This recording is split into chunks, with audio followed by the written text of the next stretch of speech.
And hello and good morning. I'm David Bowles. This is Bowles.tv. BOLES.tv. Television. Live with you Monday through Friday. 9 a.m. Eastern.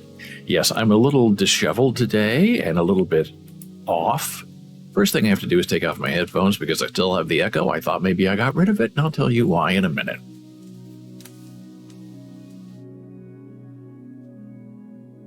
Oh my. Let's see, where are we going? What's going on here with this? Join my own channel. Okay, that's connected.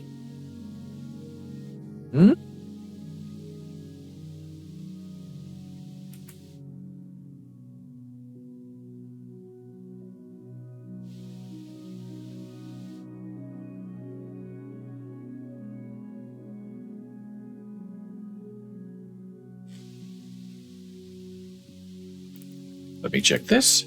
No, that's not there either. Well, that's interesting. I don't know what's going on with this.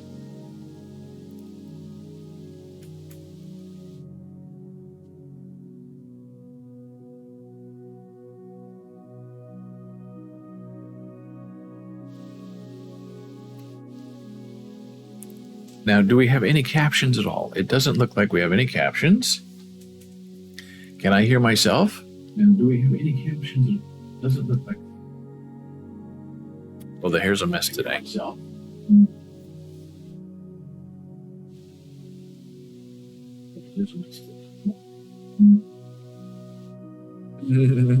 I'm watching myself on the television. Hey, there's Mr. Gordon.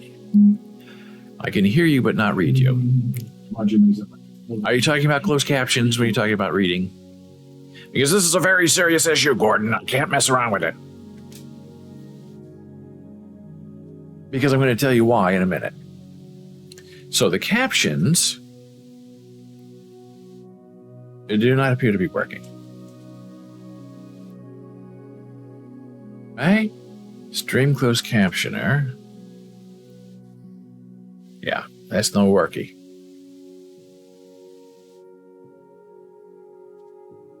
Now I'm going to try something else. So that's not working. So I turn this on, and then I turn this on, and we'll see if the captions begin or not. I don't know if they will or not. I see them here. I don't see them on the stream.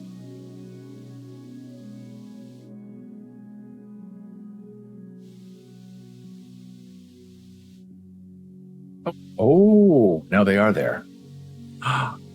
It's very interesting. And I'm very grateful to the help, Mr. Gordon. It should be the January helping, but she's busy. Maybe, or maybe she is secretly watching. Who knows? It depends. She's not here. Fascinating. So the captions do work. Very, very interesting. So what is this? I enabled this other thing that's supposed to work, but it didn't make any difference. It didn't work at all. So this is what's going on.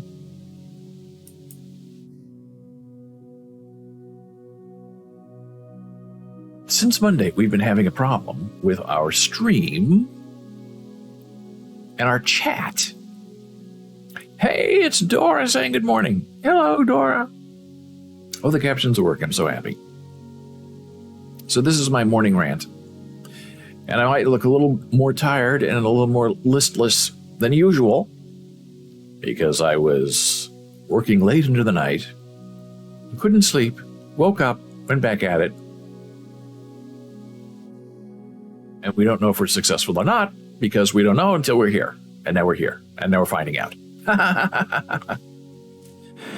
So if you're a longtime fan of this stream, you know that we use Streamlabs to stream. Or we used to. Streamlabs is like an all-in-one bundle where it has chat and the neat things you see, the stream is starting, taking an ad break, that stuff. And it's rather expensive. And the hardcore streamers hate Streamlabs because they used to be called Streamlabs OBS. which is slobs for short.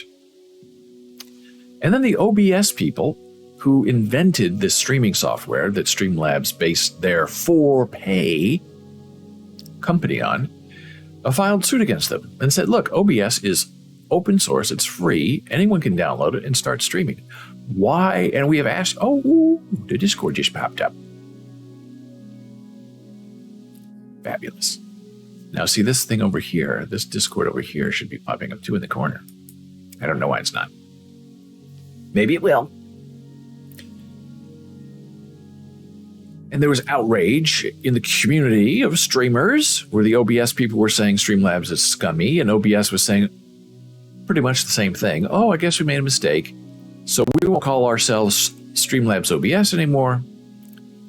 We're now going to call ourselves the Streamlabs Desktop.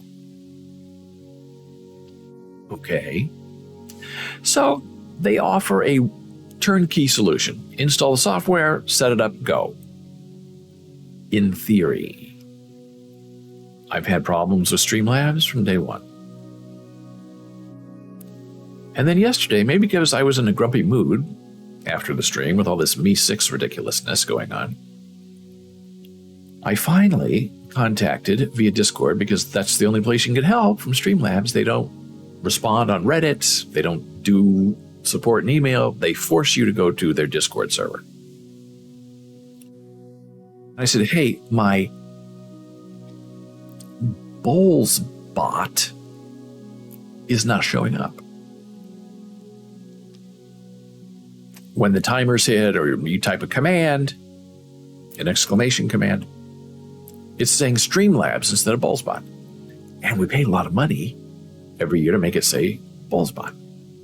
And I have been through this before with them, and I've only been with them for maybe 8 months. At least 5 times, where the bot somehow gets disconnected from Streamlabs.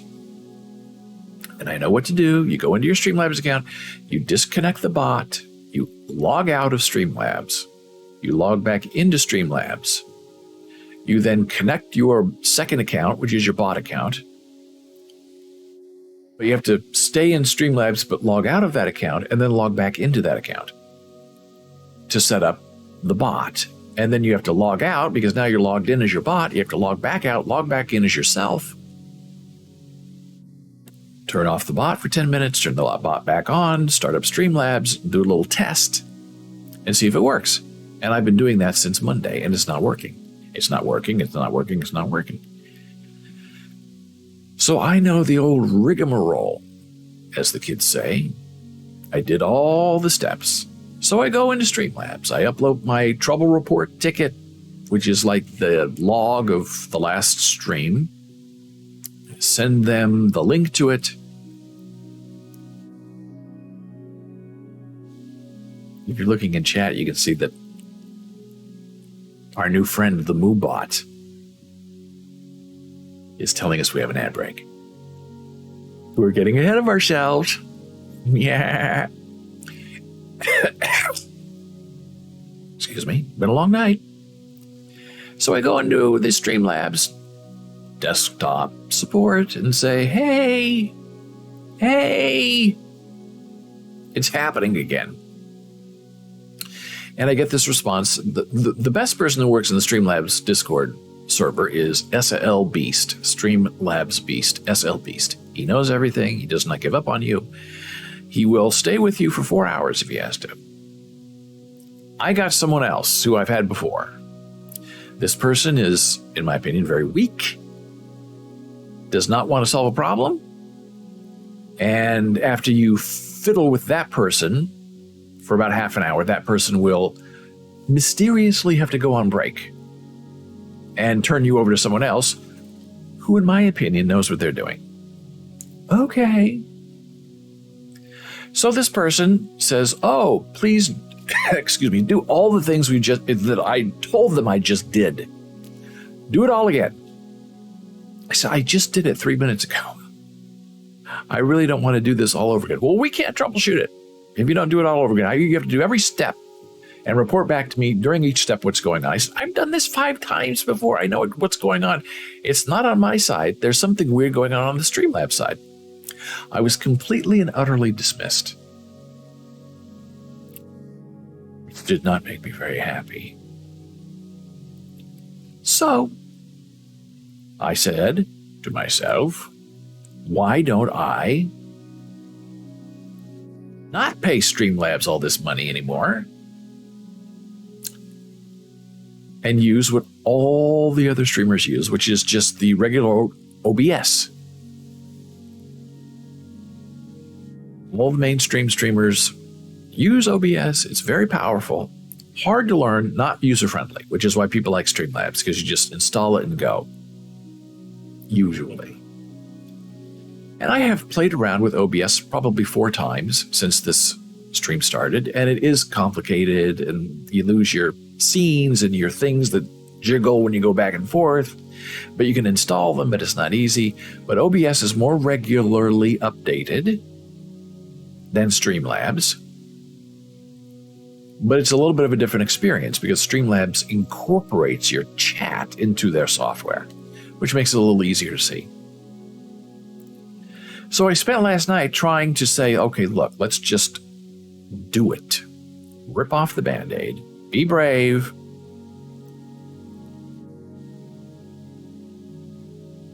Open up OBS, and it was already all set up. I had everything all set up. I just gave up because I got a little scared because it's like, I don't want to deal with this if it doesn't work.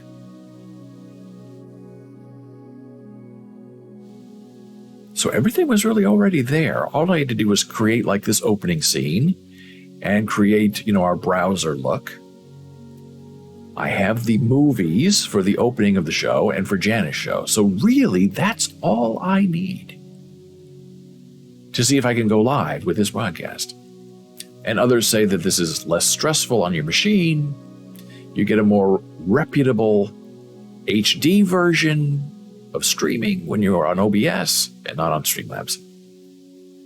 Now, the one thing that OBS does not have is a good bot for moderation and for chatting. And there are a couple of good free bots out there. One of them is MooBot, which we are using now, which GM Hikaru also uses. Nightbot is another one. Now, MooBot, they have a free version, they have a $5 a month version, a $14 a month version, and I believe a $24 a month version, which is a lot of money. But if you want to have a special Bowls bot again, that's $25 a month. I don't think we're doing that. So instead of saying Bowls bot, it's just going to say MooBot.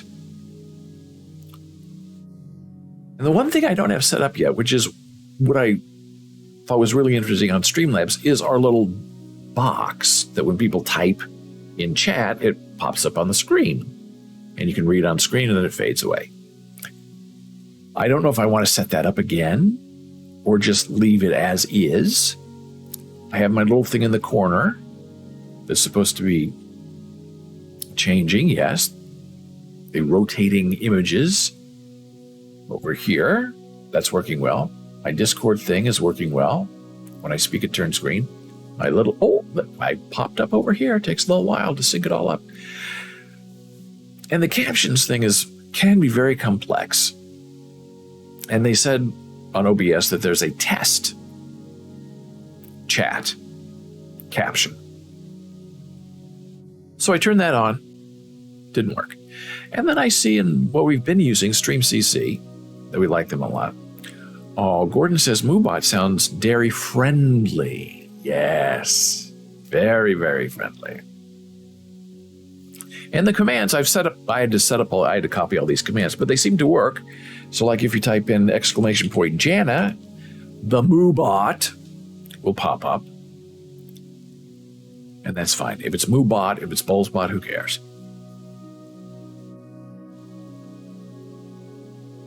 But it's not integrated, but maybe that's not a terrible thing. So then I looked at StreamCC. Talk to Me Guzman is the guy who operates it. And he has WebSockets. He has this thing that we're using now. The MooBot doesn't kowtow to anyone, says Gordon. Hey, it's our first dad joke of the day. Love it. Keep it coming, Gordon. So I started the stream. Are captions working? No. And the problem with captions is you can't test them unless you're live. In this OBS thing they say they have, and they use, I think, Microsoft. I believe StreamCC uses the Google. So I went back and turned on the Twitch extension and then I said, yes, start captioning me, please. And it's captioning me, please. I'm a little shocked by the whole thing. And they say when you're live streaming, which is very true with Streamlabs or OBS, you can't see if you're streaming because in what I'm seeing here is, I guess, what's not being live. It's local. So it's only when it's broadcast and then captioned that you can see the captions. So one danger I can see. Oh, Gordon said that was my second dad joke. The first was calling the Moobot dairy friendly. Very good. We accept all dad jokes readily and happily.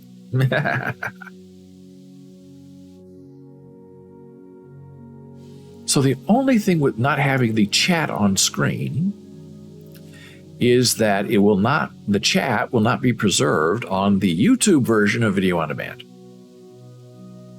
It's just going to be me or Jan Marie. Now, if you go to the Twitch side and watch the VOD there, then you have the chat. So I guess that's an incentive for someone to subscribe if they want to see what's going on in the chat. Whereas YouTube will just be a preservation of what you're seeing here and now. But so far, it looks okay. So far, I'm still here. I misplaced a PDF that I wanted to share with you. But I printed it out, which is right here. Because it's very interesting. It's about getting old and ranking retirement places. Which is very interesting. I was very surprised by the first most preferable state. And a couple of others, which I find very interesting. So my goodness, there are so many things to chat about. Hard to know where to start. I was hoping somehow that OBS would solve my headphone echo problem. It's not solved. I've asked several times in several different places, what happened and how do I fix it? And either nobody knows or nobody cares because there's no answer. And it does not seem to be related to OBS or Streamlabs or even the machine. It's something to do with the Elgato software that comes with the microphone. And my headphones are plugged into the microphone, and I don't know why it's not playing appropriately.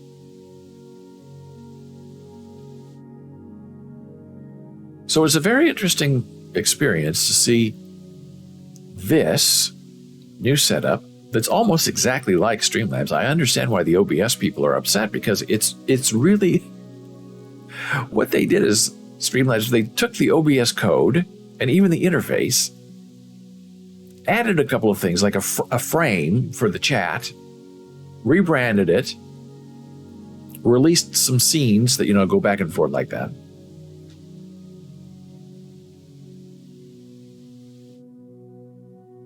And charge people a lot of money for it. And they don't, or they didn't, give OBS any money. I guess there was supposed to be some sort of deal that they made early on that, hey, we're going to use the OBS underlying software, put our brand on top of it, and we'll pay you, a 10, 15% royalty for all the subscriptions we sell. And I guess they never paid 1 penny to OBS. So in the streaming community, Streamlabs is bad news. And OBS is hard to use.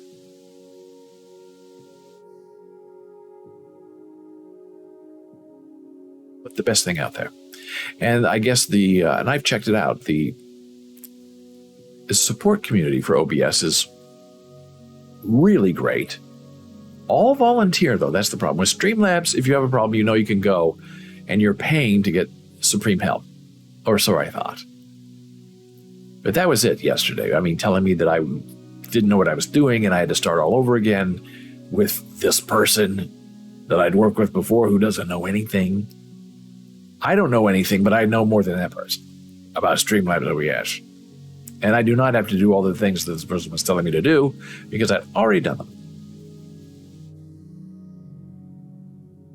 So we spent most of yesterday just making sure that everything looked good, the camera was working, we were streaming at the right altitude resolution.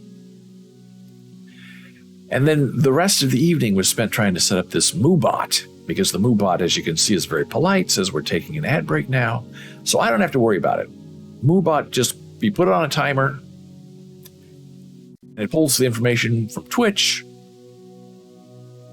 and it rolls the ads. I don't have to click a button anymore, which probably means the ads are not going to run when I take a break. But that's okay. At least people will be warned in chat that, hey, we're taking a break now.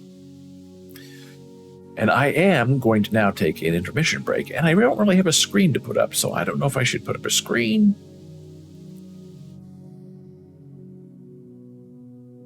I could put the starting screen up. I guess I could put it up my browser. This is what's coming up when I return from the break. Turning in a moment. Hey, Dora says, MooBot sounds like Mbop Hanson. Now, I know that song. I love that song. I love the Hanson brothers. That is also part of Gordon's milieu, I believe. The kids, his young kids, they have no idea who Hanson is. They think it's bubblegum pop. And maybe it was, but I thought the music was really good. And they're all grown up now, but they still get together and they play together. And who doesn't like to sing Mbop? And Gordon does say it is properly pronounced not M. Laughing out loud. Absolutely right. There you go. And I love that song. It's just delightful. It's got a great, catchy tune to it. So now I'm returning in a moment, and I guess I'm just getting up and leaving and turning off my microphone. I should probably create some kind of screen or something, or taking a break now or something. Well, I wonder if I could I have a little text thing here. Oh, we'll experiment together. Oh, here it is. Okay, I made this myself. Now, can I make it bigger? That would be interesting.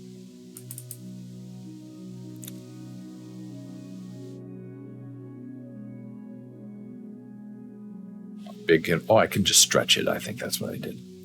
Okay, but what do I want it to say? What do I do? Oh, there it is.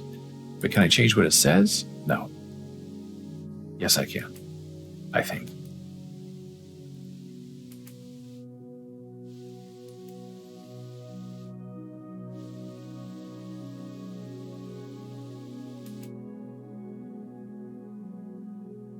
Aha. Be right back. Oh, I love that. Right? BRB, yeah. Oh, they're unsafe changes. Safe changes, yes. Okay, now, gotta make it big. Because they're gonna be right back. Oh, I love it. And then when I come back, I'll turn it off. Be right back. I guess taking a break. Okay. Hey, this is what we do together. We change the world and make it safe for streaming. Back in a moment.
All right, hey, now we're back from break. Now, I love this. This might be my new Be Right Back screen. But I have to remember to do this, take this off. Or hide it, I guess is what they call it. Boom, that's off. Then I have to go to my browser view. When I go to my browser view, and turn it off there too. Because that's a little bit weird. Boom. Yeah, okay, that's off. So, yesterday, even after the Streamlabs meltdown, and I really can't get over how that I was not going to be helped unless I had to redo everything I had already just done. It was just stunning to me. It was very upsetting, and my response was, never mind. I just left. So after that, I had a big conversation with our friend, Alexander Grushansky, who is sort of living in Ukraine. And I say that sort of because every day he deals with the war. He's either raising money through the sale of his NFTs, or he's taking supplies to the front, or he's helping the 93-year-old Irina hid people from Hitler in World War II in Ukraine, and who is now 93 and in her second war, and she's baking cookies and cakes for the front line.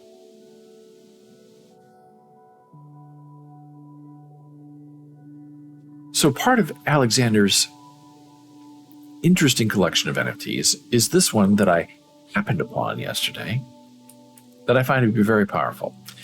And it's this, I've made it my Twitter profile because I like this where you can see, because of this shape, that it's actually an NFT. Now, Facebook needs to do something like that for their alpha beta test, because people who have NFTs want other people to know that they're NFTs and you didn't steal them. Now, this heart thing, I can't even do it because it makes me so crazy and upset. I guess that's how you do it. Hey, Moobot, ad break. Because people, as you see in commercials, you see people doing it to each other. The one person does this, the other person does this, they make a heart. Okay, fun. But the problem is people think it's sign language, and it's not sign language, it's a gesture.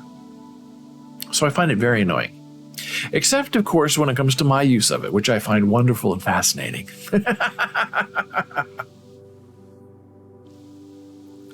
So I saw this on Alexander's page, and I thought, wow, that's interesting. But I couldn't really see it, so I blew it up a little bit, and I will click on this to see if we can see a little bit bigger.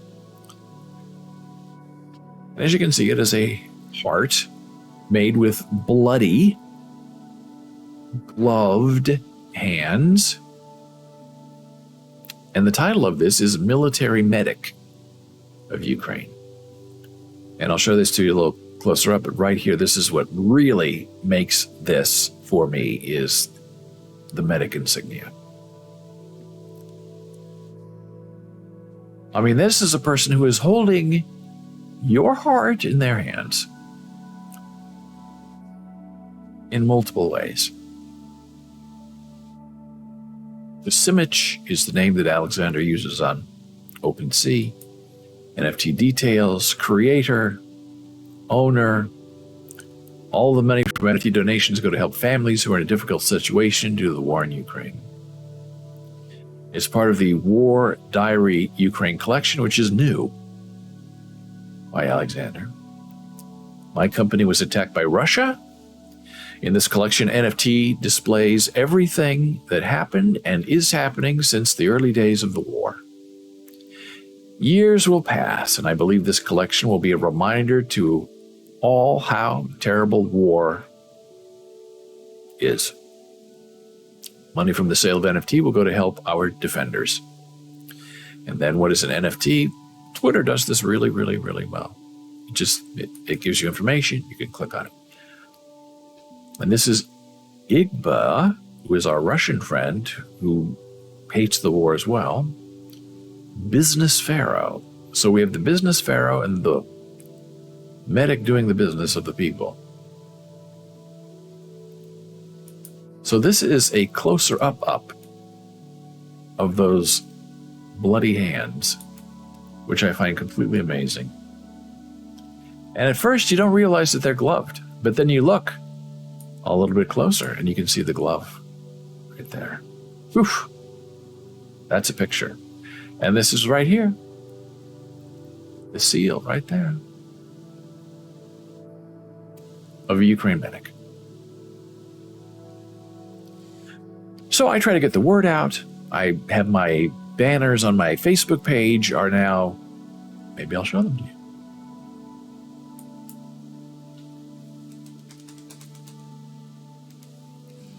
This is my personal page that I never use for anything, but that I'm forced to use by Facebook in order to manage my business page. Why is it not loading? Never a good sign.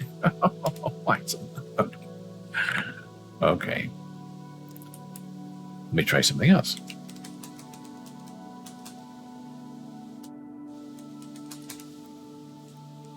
Well, that's not loading either. That's weird. All right, now it's sort of loading. So this is ye old Facebook business page. Oh, a little note from Donna. And this is the bullets from the Russians that are now turned into beautiful flowers by people in Ukraine. Now, why isn't this page loading? This is very weird. I don't know. Maybe I have changed profile. Maybe that's what I have to do. Change.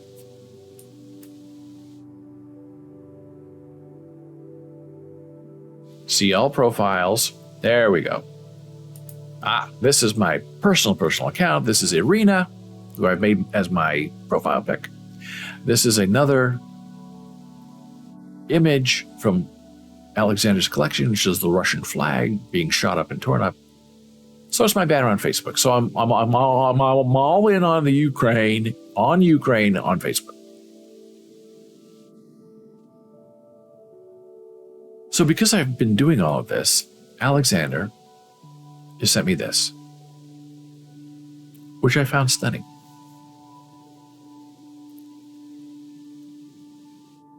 This is a flak jacket vest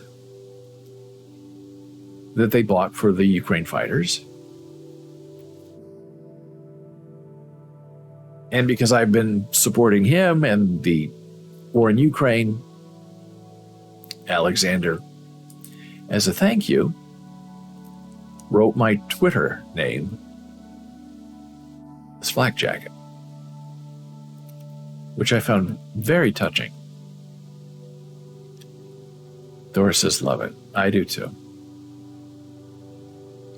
And he says that this weekend when they go visit the front where all the fighting is, and they give this jacket to one of the soldiers, he said he's going to send me a picture or a video or something of it being handed over, which I thought was just alarmingly wonderful.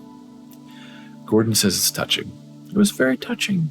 I would never have imagined something like that would have such a profound effect for me.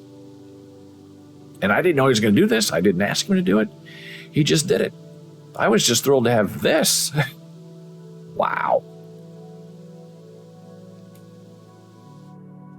You want to know what's going on in Ukraine? You show people this picture. It's probably more powerful. And then Alexander sent me this picture, which I just thought was lovely. It's a young Ukrainian girl. I think he knows her. I don't want to say who she is because I'm not exactly sure who she is. But she's sitting on a giant cat in a tree, smiling for the camera. So life goes on in Ukraine, I guess is the message. And we still have cute children and we still have cats. Even though Putler, combination of Putin and Hitler, Putler is ruining it for them. But I thought that was the cutest thing ever. So you go, oh, in one moment, and then they go, oh, in the other.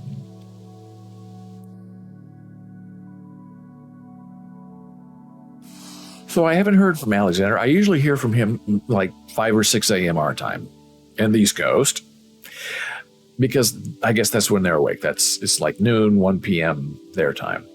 And then as we get on to the afternoon, 4 or 5 p.m., they're going to bed. So prime communication time is usually early in the morning. And I had not heard from Alexander for about a week. And he usually just sends me a little update 2 or 3 times a day. Hey, this is what we're doing. We're going here. We're going there. So I thought that the trigger was pulled, meaning that they had to get up and leave.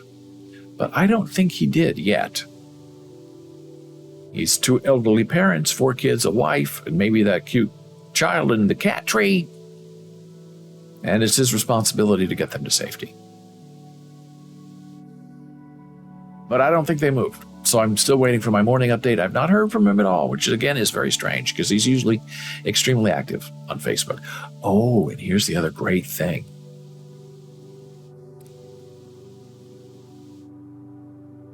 Let's see, I'm trying to think which account that's under. It's under my other account.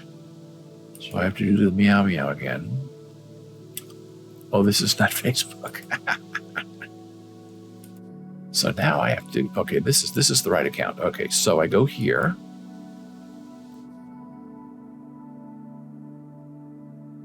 I go to our friend Kathy G. And I made this my profile pic yesterday. And Kathy G is a friend of mine and a friend of Jana's. She's Jana's friend, but she's my friend too.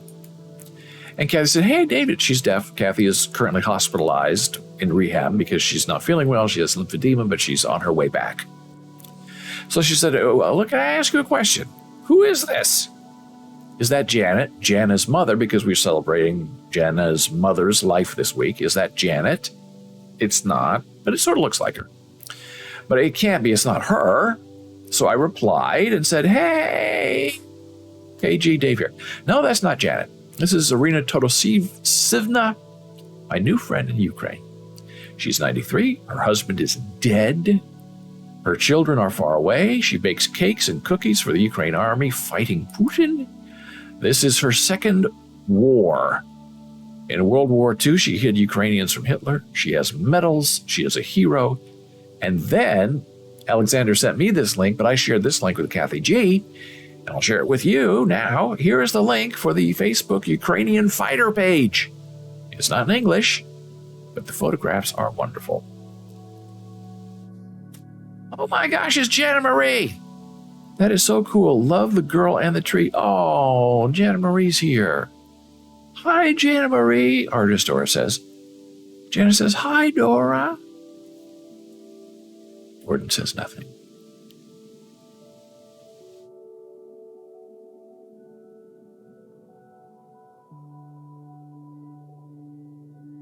And then my friend Kathy says, oh, wow, interesting. Thanks, Benny, for the link. She's a Bravo lady.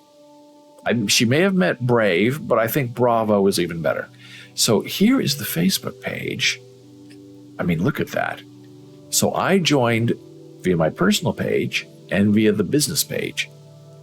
And then Kathy G joined too, because Kathy is very visual. Neither of us know Russian or Ukrainian or whatever they're speaking on that page. The pictures are fantastic. I don't know where they're at. There they are. So this is it. You join the page. Oh, here I'll put this in the link. In case you want to join, support, get information. Gordon says, you made the words of my communication teacher ring true. Even no comment is a comment. Very true. No comment.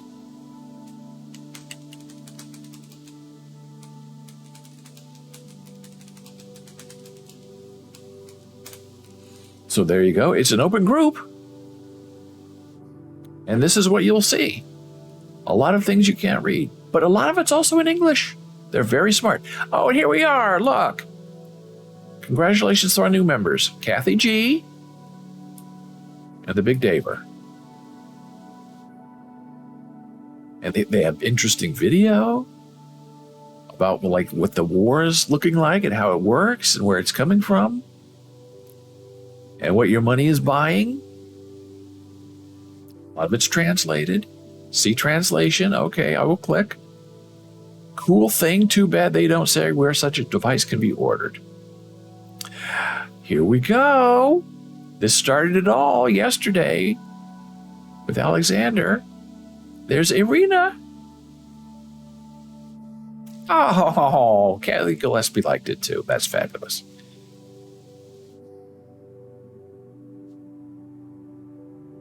So this is how you fight back against a poodler. Is you have a Facebook page and you go on there and you have a good time. Now, our friend Igba, who is in Russia proper, cannot see Facebook. He uses a VPN, he can't get in. It's completely banned in Russia. I tried to help him, with a Tor browser and using the Tor address for Facebook, which does exist. And then he said he got in, and he could. I don't think he got in. I don't know how they're able to lock it down, but they're locking it down. I can understand. You go there, you join this group, you look around. Willer doesn't want people knowing what's going on. He wants to control the message. And I love their photographs. They hide the faces of the people. The fighters, they don't want them in trouble. Oh, go punish the family. They don't want that. Some people don't care. Alexander doesn't care when he gives me a picture. He shows his face, his wife's face. It's all good to him. We proved once again we are incredible. We are finishing up the gathering. Today the car goes to Mykolaiv. Let's make a photo and video report. You will be amazed at how much people will come together. Such a people do not win. Glory to Ukraine and to our heroes. It's amazing stuff. I mean, are these fighters? Are these trained military people? Some are. Most of the people who are fighting in the Ukraine war are just civilians. They're putting on the clothes, they're getting the equipment, the flak jackets, and then going out there and saying, I'll try to shoot something. They don't have a lot of equipment, they don't have a lot of bombs, but I guess sometimes the body matters more than the mission. And doesn't look like there's a lot of government intervention into helping them move on and find interesting ways to cope. They're sort of all on their own. And people don't seem to mind too much. Oh, there's that heart thing again. Not my thing. Except when I like it.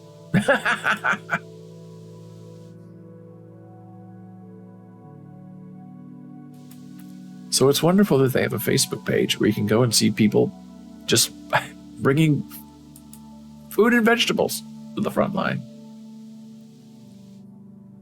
And they do use kids a lot, which is probably very manipulative, but really, really super effective. Because you see these darling, darling children and what they're going through and what it must be like for them. And this is a big thing I've noticed in this group is they take the Ukraine flag and then they put messages on it. They draw things on it. There are things drawn in blue there too, and also on the yellow. And then I don't know if they give them away or they sell them. I don't know, but it's very, very interesting. And I think it's wonderful if they're using it to raise money or to lift people's spirits. I think it's just terrific.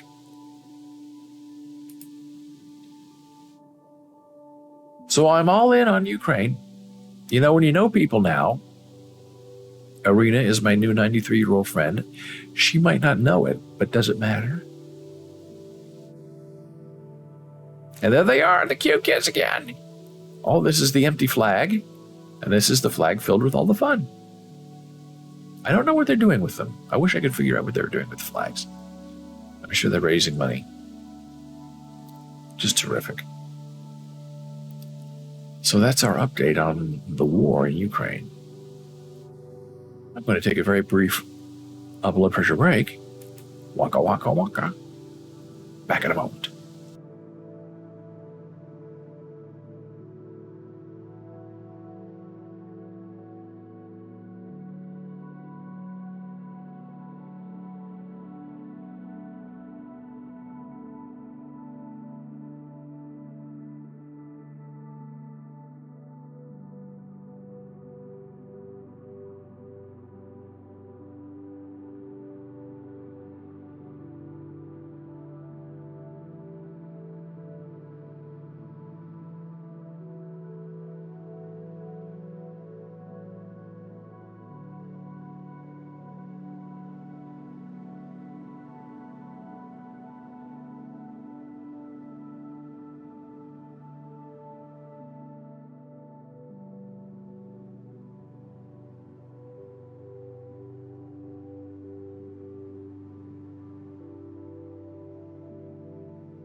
Hey, we're back from break. Now I have to make an intermission screen because this is going to be very annoying to turn on and off every day. There we go. Hey. But it's working so far.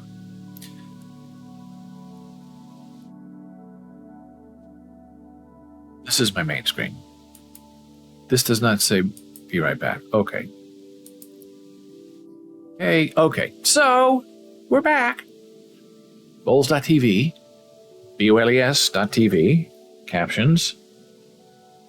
I'm going to ask Eric Guzman if this is the right way to caption or the wrong way to caption. But so far it seems to be working amazingly well, which shocks me. So when we went on break, our old pal Dora said, I used to follow the events of the Ukrainian war by listening to the Eastern Border podcast. It's run by a Latvian journalist. I got to know his podcast through my son. Fantastic. If you have a link to the podcast, send it to me. Now, I don't know if you can send a link in this new chat. Will MooBot allow the Adora, to send a link? My bet is not, but I wonder if she can.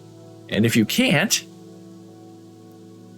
send me the link on Twitter or wherever you want to, and then I'll post it. So, getting ready to go on the air today, I get a little note from PR people, but sometimes PR people have interesting information. And they had done this McCarthy style. I have a stack of papers. Maybe your name's on it. Probably your name's on it. Papers, these papers. And I was going to show you the PDF file, and I lost the PDF file. I lost the email. I don't know what. I guess I hit the wrong button. It's not an all mail. Maybe it did get deleted. I didn't check the trash. So caring.com, which we know is a commercial entity where they take care of old people for pay. That's okay. I guess they do babysitting too. It's all right. So they did this best and worst places for senior living in 2022. And as we get older, do we want to stay in our home? Do we want to move? If we want to move, where do we want to move to? Because a lot of these assisted living places that are sort of nice, and they don't tell you how much they are, because they charge everyone a different price depending on how much money they have, and Medicare, Medicaid, meow, meow, all that. But the average price, as far as I can tell, is between $6,000 and $8,000 a month. And that's for, a studio in a retirement place. And that includes all your meals and, 24-hour care and the thing around your neck that you can beep if you've fallen down and you can't get up. Oh my gosh, look at that. Dora was able to post her link. Fantastic. Now, I did put Twitter on the whitelist, so maybe that worked. Fantastic. And if you hover over it, MooBot will show you the link. Well, that's delightful. I have to go look at it. Here we go. War in Ukraine, episode 77. The Eastern Border.lv. The battle for the initiative has begun, and the war as of today has entered a new phase. Events so important that I just decided to push through the pain and not take a day off. Wow. And as I said yesterday, what have you done today? And I say that I'm looking at myself. What have you done today? Oh, I did a little podcast. I cleaned the kitchen. I did the laundry. Oh, really? Well, 100 people died in Ukraine today, and you didn't help. So I try to do my little bit here to help. But am I really helping? I'd like to think so, but maybe not. I think this is my Instapaper link. Now, if I click on this, it should save to my Instapaper. I think. It did. Now I'm going to show you what that does. It's So I go to my Instapaper paper. There it is, just like that, updated instantaneously. These are the other things I'm looking for future podcast episodes. So I click on this. You saw how fast that was, right? Went right, clicked on it, and this gives me all the, as they say, poopik on the podcast. I love Instapaper. I may have said Instagram, but it's Instapaper. Fabulous. Thank you, Miss Dora. I love it that you can post links. That saves a lot of time and it makes it very fun. So now back to my thing about caring.com. They have this whole list of the top 10 best states for senior living in 2022. And how does it quantify it? It's dark in here. It's the sexy lighting that makes it hard to read. I guess they just ask people on where they want to live, price, age, over 65. So the top 10 best states for senior living in 2022 are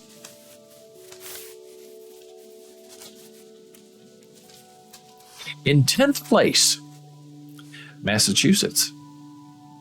Now, I thought that this would be dominated by southern states. But it's a rich state. Maybe that's more important. You would think old people want to retire where it's warm. Not necessarily so.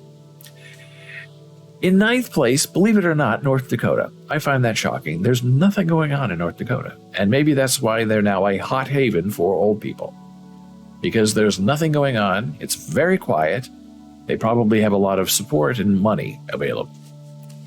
8th place, Wisconsin. Cold again. 7th, Iowa. I know several people from Iowa. I did happen to marry one of them. It's a good state, not a great state.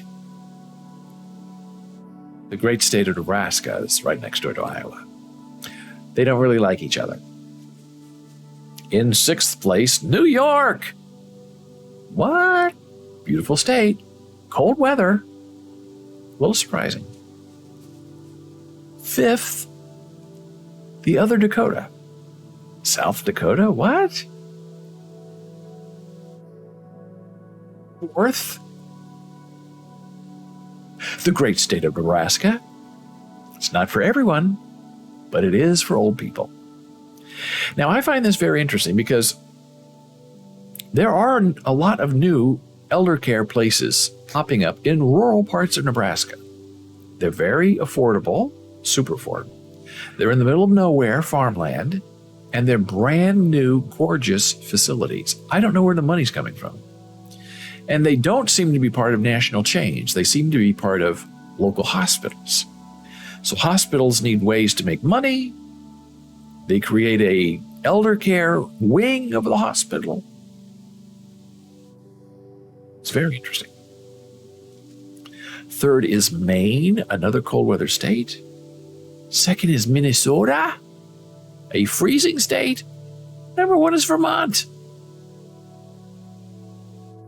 All they do in Vermont is ski, which means they have a lot of snow. There was not one warm weather state in this list.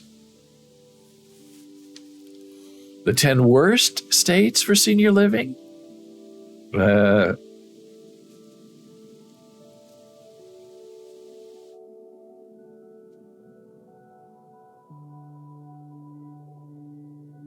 Okay, so I'm going in reverse order. Okay, so the not so worst, the least of the worst, New Jersey. Then Alabama, southern state, Nevada, Georgia, Texas. Now we're getting the southern states right for the worst. Red states, worst. Then Louisiana, Mississippi, Arizona. Florida is 49th out of 50. Woo!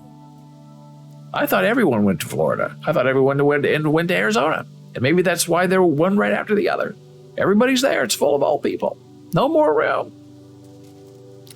The worst state for seniors is California.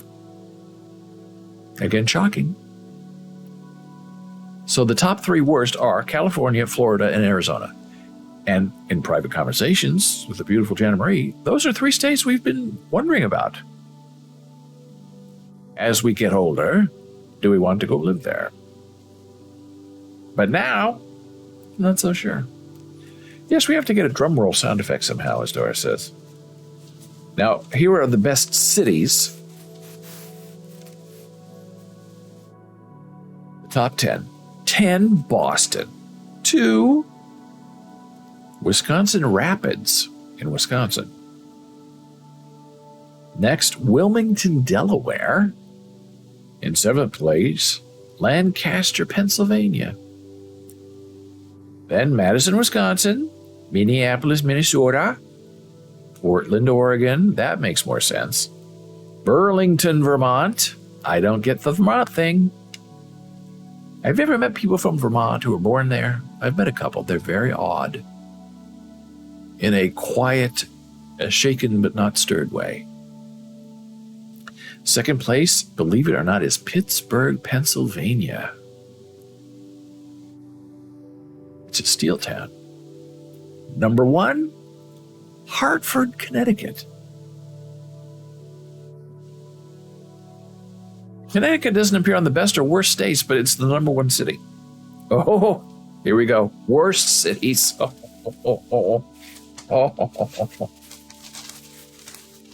Worst cities. Oh my gosh. 2 pages of it. Torrance, California. Newport Beach, California.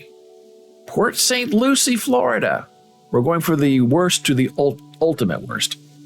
Carlsbad, California. Bakersfield, California. Marietta, California. Brookhaven, New York. Now, the last top 10 worst. Alamo, California. Palm Beach, Florida. Now, maybe it's because it's too expensive. I don't know. And the number 1 worst city for a retiree in the year 2022. Rancho Palos Verdes, California. Wow. I thought California was the place to go with the golden sunsets and everything. I thought Arizona was the place to go. It didn't rank well. Florida. Everybody who lives in New York moves to Florida to retire. Not so fast. You're not going to like it. A little scary. Oops. Well, so far, we haven't dropped any frames. Well, we've dropped 30 frames, but that's 0%. We've been live for an hour and a half. We're not recording, and our CPU load is 1 at 60 frames per second. Fantastic. So far, so good with this OBS stuff. Looking at myself in the mirror? Yes, good. And the mirror is the TV screen. So, hey, what else is going on in the world? Well, from the Atlantic, David Frum. Do you know David Frum? He's a terrific writer. Oh, boy. This showed up yesterday. And this is really terribly frightening that Trump is even a thing in 2024. It's just shocking to me that a man of such low moral character, he has ripped off everyone he's ever come in contact with. And he's admired, and they want him to serve another 4 years. Don't understand it. Trump sketched out a vision that a new Republican Congress, that's where it has to start with the midterms. That's why all the politicians are begging Trump, please be quiet. Don't say anything until after the midterm elections in November. Stay out of it. But Trump wants to not do that and come forward so he can put pressure on Merrick Garland not to indict him. Who will win? Trump sketched out a vision that a new Republican Congress could enact sweeping new emergency powers for the next Republican president. Exactly. The president would be empowered to disregard state jurisdiction over criminal law, which is the way it is right now. Shocking that it happened. The president would be allowed to push aside a weak and foolish and stupid governor, and to fire radical and racist prosecutors.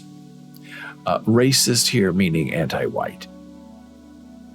The president could federalize state National Guards for law enforcement duties, stop and frisk suspects for illegal weapons, and impose death sentences on drug dealers after expedited trials. Now, that's Trump's plan. It might all be hot air, as David Frum says, but the Trump Republican Party faces a strategic problem and a constitutional opportunity. The problem is that under Trump, the Republican Party is a minority force in American life. As we see in the Supreme Court, the minority is making all the decisions. The opportunity is that an ever more unbalanced federal structure can enable a minority party based in many small states to control the majority population that lives in fewer big states. Abortion rights are one area where Republicans can use this opportunity, but that is not an area that especially interests Donald Trump. Instead, the opportunity that most fascinates Trump is his opportunity to punish people he doesn't like by using the law, and to shield his own wrongdoing. Trump's first term was mitigated by his ignorance, indolence, and incompetence. Next time, he will have the wholehearted support of a White House staff selected to enable him. Next time, he will have the backing of Congress, a party remade in his own image. Next time, he'll be acting to ensure that his opponents never again get a next time of their own. He may not succeed, but he'll know what he's trying to do. And that is the beauty and the horror of Donald Trump, is he has no secrets. He tells you exactly what's on his mind and what he's thinking and what he plans to do about it. And you can't stop him. He's now suing CNN. I just read this before we came on the air. He's filed a 255-page complaint against CNN for biased reporting by saying that he was lying about the 2022 election. And the analysis says that's what he does. He sues people. And then he can say for the next 3 years, 4 years, as these things are wending their way through the judicial system, that CNN is lying and they're wrong and I'm taking them to court and I'm going to win. And he can say that for 3 years.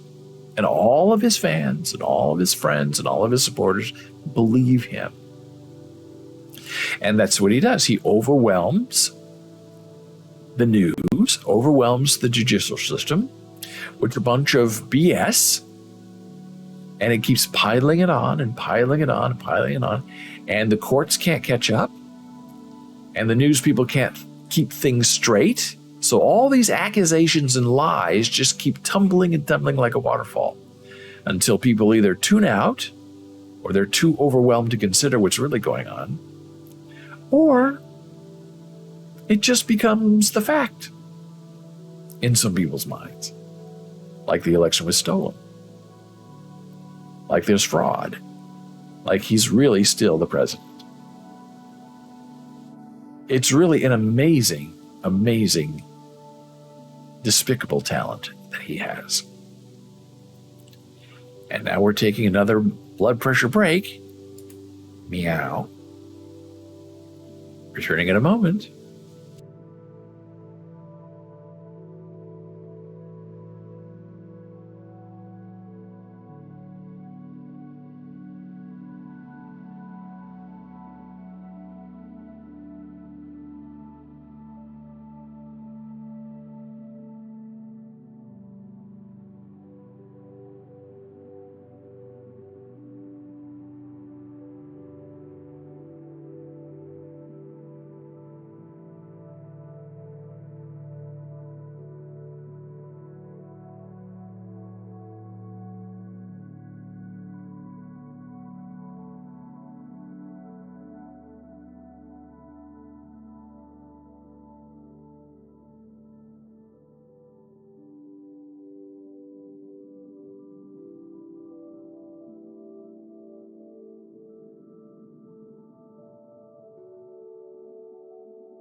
Hey, we're back from break.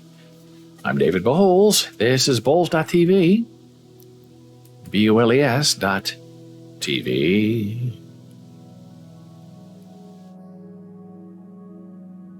And we are here Monday through Friday, live, 9 a.m.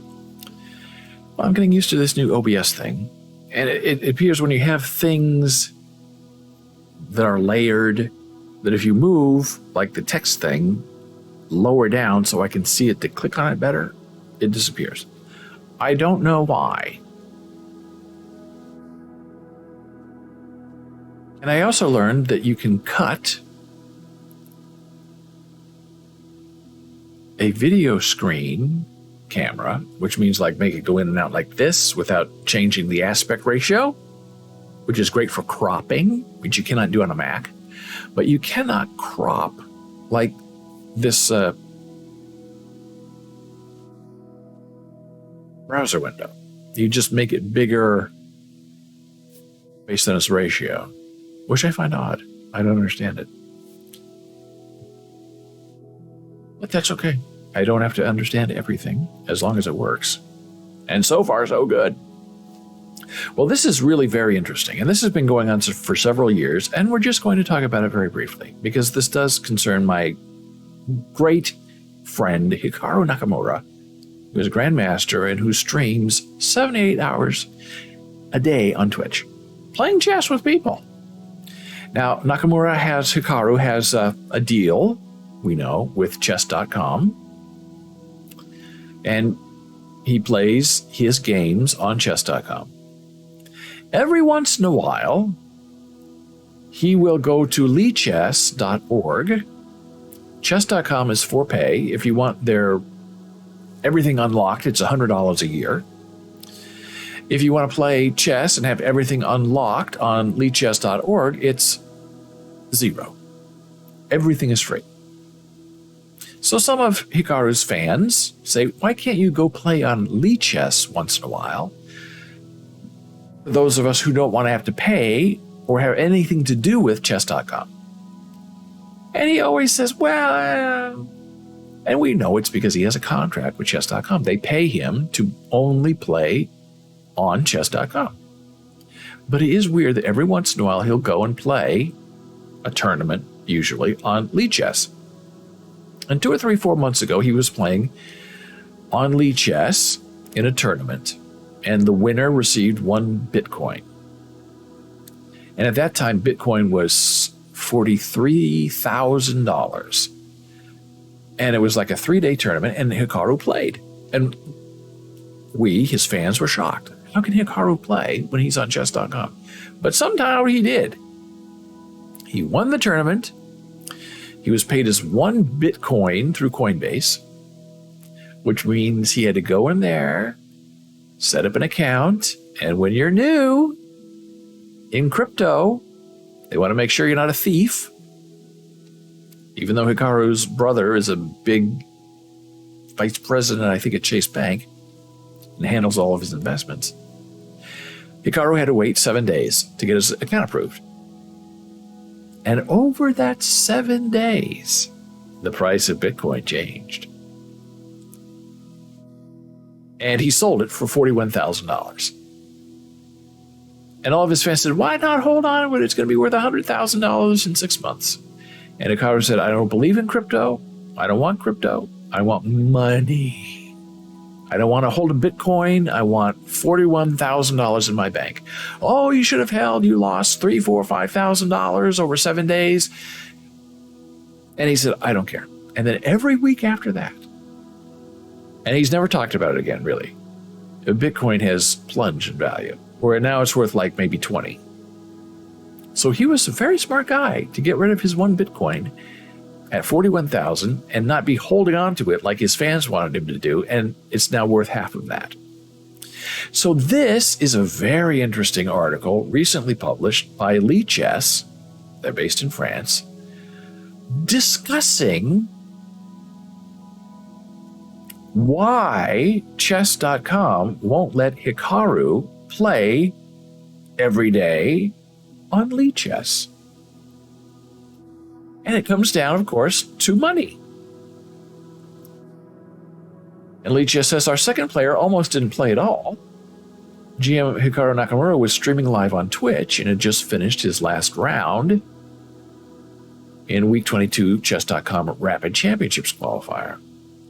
He was watching some other player's game without much interest when a viewer suggested a different activity. Hey, go play in the Lead Chess Titled Arena. Naka suddenly became very quiet. He said, is it bullet? Let me think about it. I saw this happening in real time. It was fascinating. And then the stream fell into an awkward silence for more than a minute while Nakamura deeply pondered what to do. Finally, he decided, all right, hey, let's do it. A moment later, he added, why not? Who cares? It's content, meaning for his stream. Well, in his chat, people were saying the forbidden platform. Danny Wrench is in shambles. Are you allowed to play on Lead Chess? Danny Wrench is the guy who handles all of the talent for chess.com.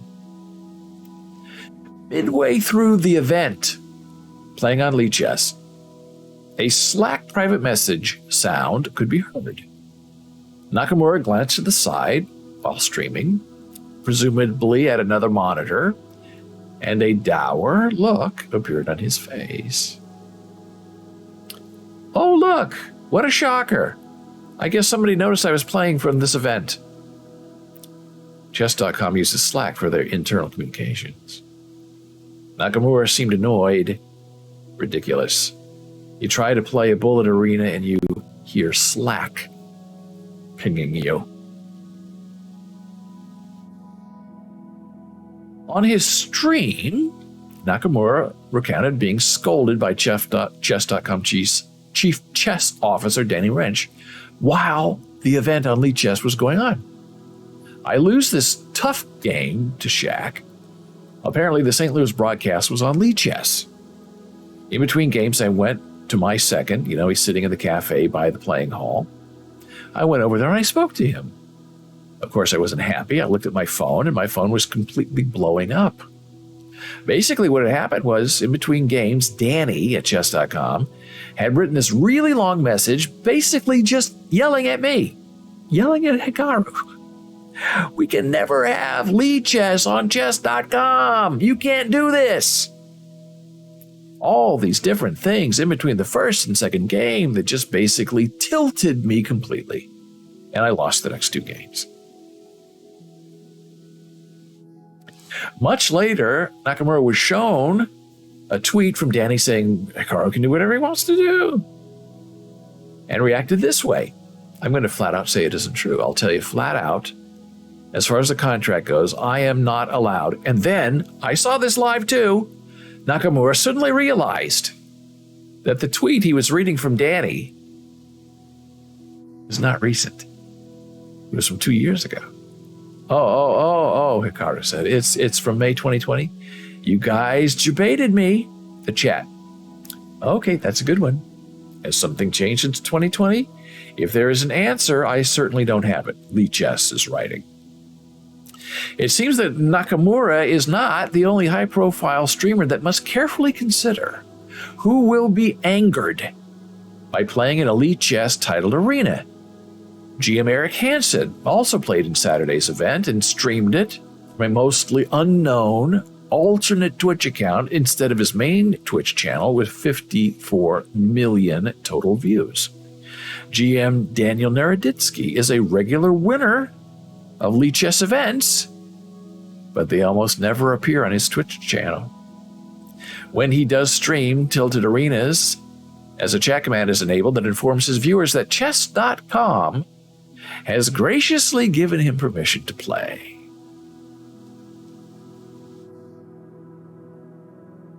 It's one thing to require exclusivity of a full-time employee with full health and retirement benefits. It's another to require it of contractors or even people that aren't paid at all. And in much of the world, potentially unenforceable or even illegal to do that. A company with tens, if not hundreds of $millions in revenue can surely loosen their reins a bit and let chess players find their salary or create their content wherever they can. And that's Lee Chess. That's their argument.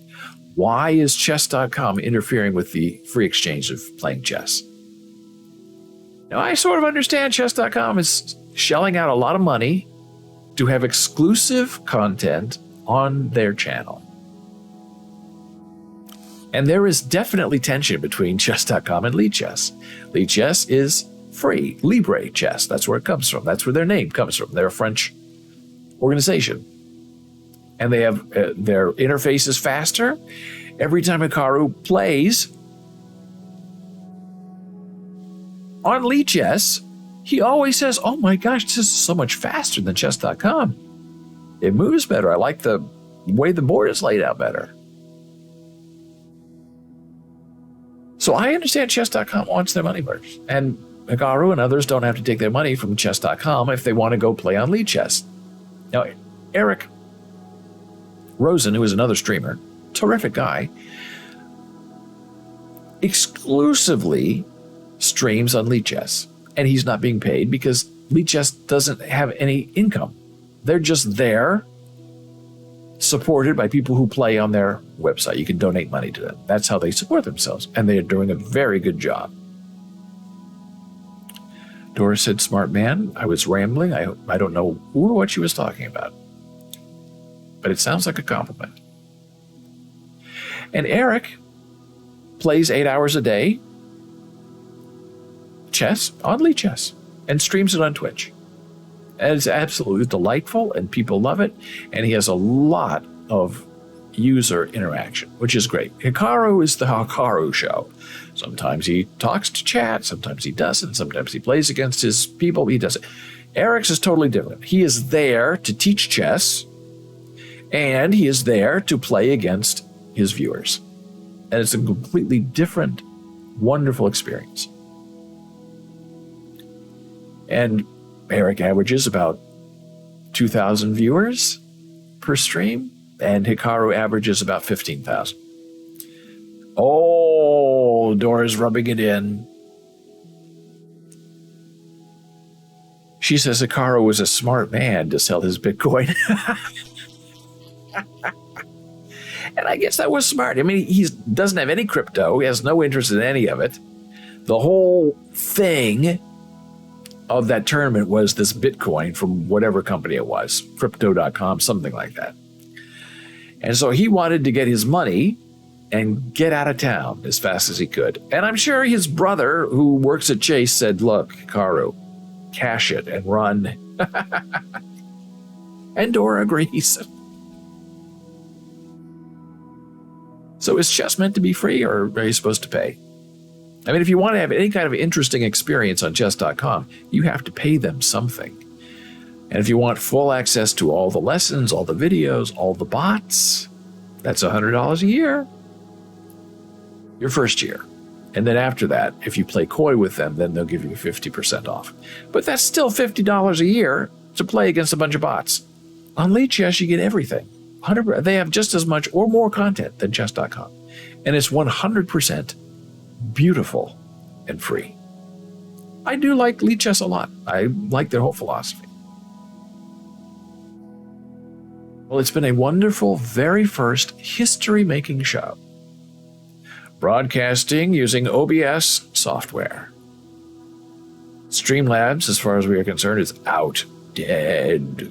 Dead as a Me6 avatar. We hope. Everything might crumble within the next few days and I'll have to go running back. But so far, so good.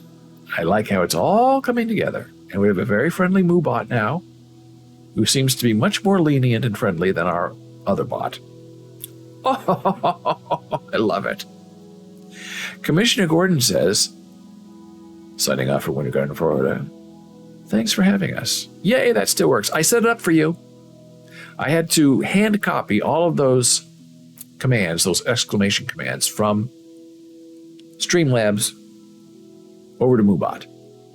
And it worked out well. I'm so glad it worked. The timers are not set up, but I don't know if I need timers.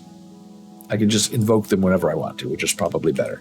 And then I reply with this, exclamation point, DAY, Yay!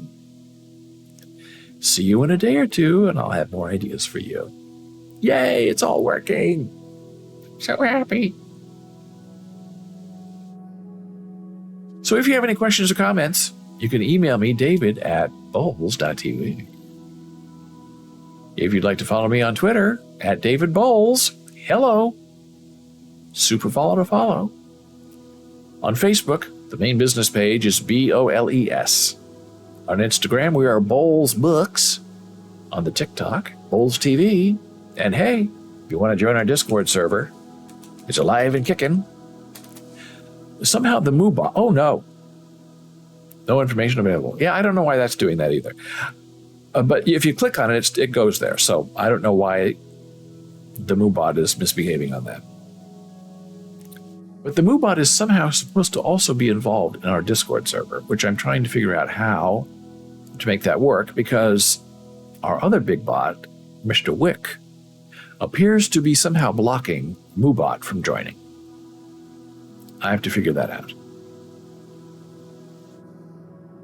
So until tomorrow, I will see you again, and I don't have an ending screen, so I'll just go back to my starting screen for now and say I'll see you tomorrow at 9 a.m. Eastern. Have a wonderful nap, a great sleep, terrific wake up, and when ye shall awaken, may your soul be filled with joy and anticipation. I'll see you tomorrow.